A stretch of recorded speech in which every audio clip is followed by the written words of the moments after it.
Hello friends, May 11 ആയിരുന്നു ആദ്യം global വില്ലേജിൻ്റെ last day എന്ന് പറഞ്ഞിട്ടുണ്ടായിരുന്നത്. 2025 ലാസ്റ്റ് ഡേ മെയ് 11 എന്ന് പറഞ്ഞിട്ടുണ്ടായിരുന്നു. അങ്ങനെയാണ് ഞങ്ങൾ അങ്ങോട്ട് പോയിട്ടുണ്ടായിരുന്നത്. അപ്പോൾ അതിൻ്റെ ഒരു ഷോർട്ട് ഗ്ലിംസസ് ആയിട്ടാണ്, അന്നത്തെ ദിവസത്തിൻ്റെ ഷോർട്ട് ഗ്ലിംസസ് കുറച്ച് ഭാഗങ്ങൾ മാത്രമായിട്ടാണ് ഈ വീഡിയോയിൽ കാണിക്കുന്നത്. ജസ്റ്റ് ഒരു 230 മിനിറ്റ്സിൻ്റെ 230 മിനിറ്റ്സിൻ്റെ ഒരു വീഡിയോ ഉണ്ടാവുള്ളൂ. അപ്പോൾ ഇതിൽ ഷോർട്ട് എനിക്ക് ഇഷ്ടമായിട്ടുള്ള കുറച്ച് ഭാഗങ്ങൾ മാത്രം എടുത്ത് കാണിക്കാൻ, എലാബറേറ്റ് ചെയ്ത് കാണിക്കുന്നതിൽ ഒരുപാട് പേർക്ക് അറിയാം. ഒരുപാട് വീഡിയോസ് ഞാൻ തന്നെ, കുറച്ച് ലെങ്തി ആയിട്ടുള്ള വീഡിയോസ് ഞാൻ തന്നെ എൻ്റെ യൂട്യൂബ് ചാനലിൽ പല പ്രാവശ്യം ഇട്ടിട്ടുണ്ട്.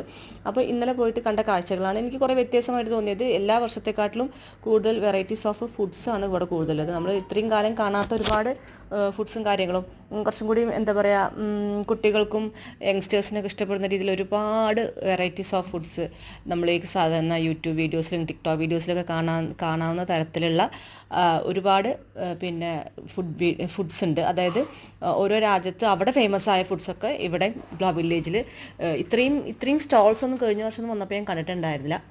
കൂടുതൽ ഗ്ലോബൽ വില്ലേജിൻ്റെ ഒരു ഏരിയാസിനും കൂടുതൽ ഫുഡ് സ്റ്റോൾസാണ് ഇപ്പോൾ വന്നുകൊണ്ടിരിക്കുന്നത്. പിന്നെ ഇന്നലെ അതുപോലെ തന്നെ പർച്ചേസ് ചെയ്യാൻ നല്ല തിരക്കുണ്ടായിരുന്നു കേട്ടോ. എന്താ വെച്ച് കഴിഞ്ഞാൽ ലാസ്റ്റ് ഡേ ആണെന്ന് പറഞ്ഞത് കൊണ്ട് തന്നെ ഒരുപാട് ആളുകളും ഉണ്ടായിരുന്നു.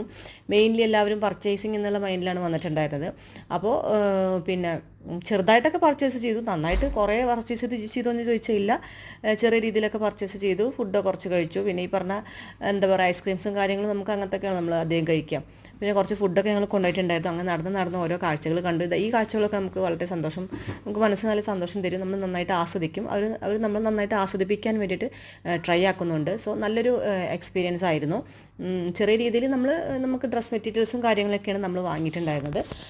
പിന്നെ ഈ പറഞ്ഞ പോലെ കുട്ടികൾക്ക് ഇഷ്ടപ്പെടുന്ന ഒരുപാട് ഫുഡ്സ്, ടാങ്കിലോ അങ്ങനെ എന്താ പറയുക, പിന്നെ കൊറിയൻ ബ്രാൻഡ്സിൻ്റെ ഫുഡ്സുകളുണ്ടായിരുന്നു, ടർക്കിഷ് ബ്രാൻഡ്സിൻ്റെ ഫുഡ്സുകളുണ്ടായിരുന്നു.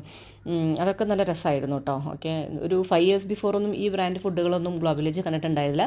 പക്ഷേ ഇപ്പോൾ കുറേ നമ്മൾ ഈ എന്താ പറയുക, ടിക്ടോക്ക് വീഡിയോസിൽ നിന്ന് ട്രെൻഡ് ചെയ്ത് വരുന്ന അവരുടെ രാജ്യത്തുള്ള ഫുഡ്സുകളെല്ലാം അവിടെ ഉണ്ട്. നിറച്ച് ഫുഡ് സ്റ്റോൾസാണ്. അപ്പോൾ ഇതായിരുന്നു ഞങ്ങൾ ലാസ്റ്റ് ഇന്നലെ പോയി കണ്ട കാഴ്ചകൾ. ചെറിയൊരു വീഡിയോ ആയിട്ട് കാണിച്ചതാണ്.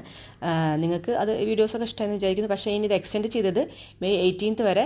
മെയ് 18 ഇനി 2025 DSFൻ്റെ ലാസ്റ്റ് ഡേ. അപ്പോൾ വരാത്തവർ വന്ന് കണ്ട് എൻജോയ് ചെയ്തോളൂ. Okay, thanks for watching.